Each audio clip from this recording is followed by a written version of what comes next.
Hello students, today I am going to deliver a lecture on the topic of activation function. In this lecture, I will going to describe you the need of activation function. Then I will describe their types, and then I will discuss the pros and cons of every activation function. So let's see one by one. Uh, First of all, the neural network uses the neurons and the connected links and the weighted connected links for generate output. Where if we consider any neuron of a neural network, then you will see that the input to a neuron is actually a linear combination of all its input. As you can see here, the neuron is taking the weighted input from every other neuron of its previous layer. Okay, means x1 into w1 plus x2 into w2 plus x3 into w3 and xn plus into wn. So this is actually a weighted input. Okay, and this weighted input is actually a linear combination of all its input x1, x2, x3, and xn. Okay. So if we don't add any non-linearity in that neural network, okay, then the neural network will act as a simple linear regression, which is having very limited learning power. And with this learning power, limited learning power, it will be not able to learn the complex images, video, text of real world. Okay. So to make capable a neural network to learn the non-linearity of this real-world information, we need to add an activation function that can transform the output of a neuron or the linear output of a neuron into a non-linear output. Okay. As you can see here, after a neuron, I have added an activation function that transforms the output of a neuron to a nonlinear output. So here activation function are of several types: step activation function, softmax, ReLU, 10H, sigmoid, and the leaky ReLU. Let's discuss one by one. So first one is the step activation function. A step activation function we use only for binary classification because it always returns two possible values. Either it will return 1 or 0. Okay, so it will be recommended to use only on the output layer. Okay, we never use that activation function on the hidden or the input layer. Okay. So this activation function says whenever the weighted input to a neuron is less than 0, then it will return 0. If it is greater or equal to 0, then it will return 1. Okay, if it returns 0, then it will represent one class, and if it returns 1, then it will represent another class. So we always use that activation function on the in the case of binary classification. Okay, whenever we do binary classification, we use the step activation function.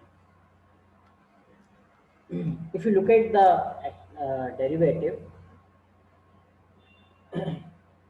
then you will see at the positive value the gradient, the derivative is 0, and on the negative value also the gradient is 0. Okay, if we use that activation function in the hidden layer, then the neuron will stop learn, because we all know in gradient descent learning, uh, the neuron learns the weight uh, whenever we have a high gradient value. Okay, if gradient is less, then the learning will become slow. If the gradient is high, the learning will become very high. Okay, if gradient is 0, then the neuron will never stop, will never learn. Okay, will stop learning. Okay, so as you can see here, the derivative is 0, the gradient is 0, the, and the neuron will never learn. Okay, so that is why the step activation function uh, never be used on the hidden layers. Next one is the sigmoid activation function. That activation function we always use on the output layer, and we use that activation function whenever we do the multi-class classification. Means that the multiple neurons can be active at the output layer. Okay, so uh, the equation of that activation function is 1 upon 1 plus e minus e power minus x, and the range of output lies between the 0 and 1. Okay, so whenever when you look at the uh, derivative of that activation function, then you will find out that at the large or the small values, the derivative is tends to zero. And the blue line is actually representing the derivative. Okay, so at the very large or the small value, that the derivative is tends to zero. If we use that activation function at the hidden layers, then what would happen? Whenever the weighted input to a neuron is very high, then the gradient will become tends to zero and the neuron will stop learning. And even on the lower value, if the weighted input to a neuron is very less, it tends to zero, then again the gradient will become tends to zero and the neuron will stop learning. So that is why the sigmoid activation function will always be avoided at the hidden layers. So it will be recommended for us to use sigmoid activation function at the output layer only, and or and we use whenever we do multi-class classification. And 10H activation function is very much similar to the sigmoid activation function. The asymptotically it is very much similar. Uh, just range is just only the range is different. Uh, its range lies between the -1 to +1. Okay, and the function is e power x minus e power minus x divided by e power x plus e power minus x. Okay, if you look at the this activation function graph, it lies between -1 to +1, and it is symmetric to the 0. Whenever the value is closer to the 0, and the weighted input to a neuron is closer to 0, then the sorry, whenever the output of a neuron tends to 0, then it will learn. Its learning will be very fast. Okay, and will converge very fast. Okay, when the values are very large, then again the gradient will become low and the neuron will stop learning. And similarly, whenever the values are very low, means the negative values, and the output of a neuron is a negative value, then again the gradient will become very low and the neuron will stop learning. Okay, so in the case of 10H, the neuron only learns whenever the output of a neuron is closer to the 0. Okay, so that is why also that is why we always avoid the 10H activation function on the hidden layers, because it is also having the vanishing gradient problem. Both at higher positive values or and lower negative values, it is having a low gradient, and the neuron doesn't learn. So that is why we avoid. Next is the ReLU activation function. It is very much simpler activation function, because its computation is very much simpler. Whenever we have a neural network which is having a lot of layers, and each layer is having a lot of neurons, and if our activation function is very much complex, then definitely a lot of computation will be required, and a lot of time will be required for completion of the computation. Okay, but the ReLU is that activation function. It doesn't take very much computation, because its computation is very much simpler. It says whenever the negative value is the input to a neuron, then it will return 0. And if it is a positive or equal to 0, then it will return the input the same as of output. It will return the input to the output. Okay. If x is a positive, then it will return x. So computationally, it is very much simpler. Okay, if you look at the advantages of value, that first advantage is sparsity. Sparsity means the very less amount of neurons always active at any particular time step. Okay, that is the sparsity.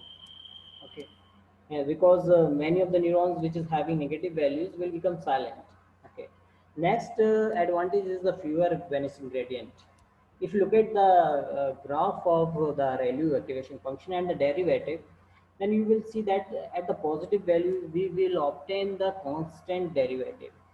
Due to this constant derivative, the neural network learns more evenly.